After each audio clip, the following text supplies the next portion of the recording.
Et on referme ce journal avec la rencontre du samedi d'Alain Georges Monet qui nous emmène ce soir entre Orléans et Sens dans l'univers de Marie-Louise Elle. Pour son premier livre, ce jeune écrivain orléanais a été très inspiré par un clocher du Loiret. Voyez plutôt.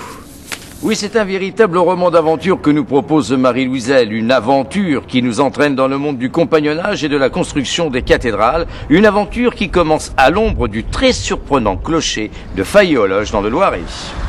J'ai trouvé que ce clocher était bizarre, surtout quand on m'a dit qu'il était entièrement fait en pierre. Parce que moi j'avais l'habitude de voir des clochers avec des charpentes, couverts de tuiles ou d'ardoises. Quand on m'a dit qu'il était en pierre, j'ai dit tiens c'est étrange quand même. Et j'ai voulu le voir, on m'a dit non parce que c'est trop dangereux, il n'y a pas le passage.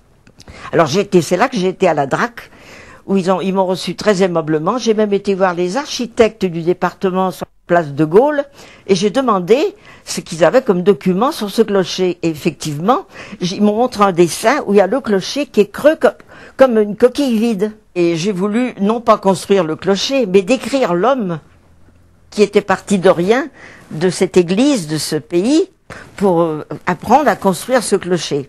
Parce que, comme je débute par la Cour-Dieu c'était des moines cisterciens qui ont beaucoup travaillé dans la région parce que Faillé-aux-Loges est bâti, tout Faillé-aux-Loges est bâti sur une carrière. Le père est bûcheron, assez brutal. Il a une famille, heureusement, qui est très intéressante. Il a donc un oncle carrier qui l'a emmené sur ses chantiers de pierre quand il était petit. Et puis, il a été éduqué par la Cour-Dieu parce que ses parents étaient encore serfs à l'époque.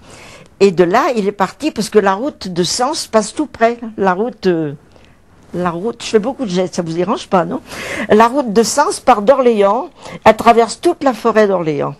Alors, je me suis mise à rêver avec tous ces personnages, tous les gens de ce village que j'ai inventé, ceux qu'il a rencontrés dans la forêt, j'ai été jusqu'à Sens avec lui. Parce qu'elle a toujours écrit, Marie-Louise Elle a d'abord rédigé les archives familiales.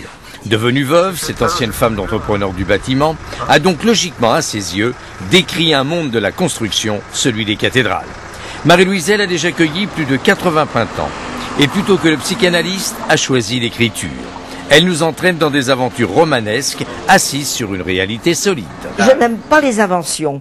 J'aime bien travailler sur des objets, sur des choses précises et historiques. Parce que là, vous n'aurez pas une seule faute, ni de date, ni de lieu, ni d'emplacement de cathédrale.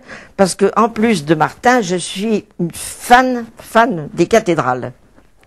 Je me suis plus imaginé, moi, en Martin. Parce que il est aussi entêté, aussi tenace que moi. Et puis, il a eu beaucoup de mal à réussir sa vie, parce que ça a été dur. Et je pense qu'il est arrivé au bout, et j'espère que je suis arrivé aussi au bout, comme je l'aurais voulu. Alors, c'est à la fois une recherche, des difficultés, et puis tout s'arrange. Mais il faut une bonne part de chance aussi. Voilà. Je vois que je parle, mais vous avez peut-être des questions à me poser encore. Mes questions attendront bien votre prochain ouvrage. Il nous entraînera dans les rues de Paris au Moyen-Âge. Et c'est la fin de ce journal, à suivre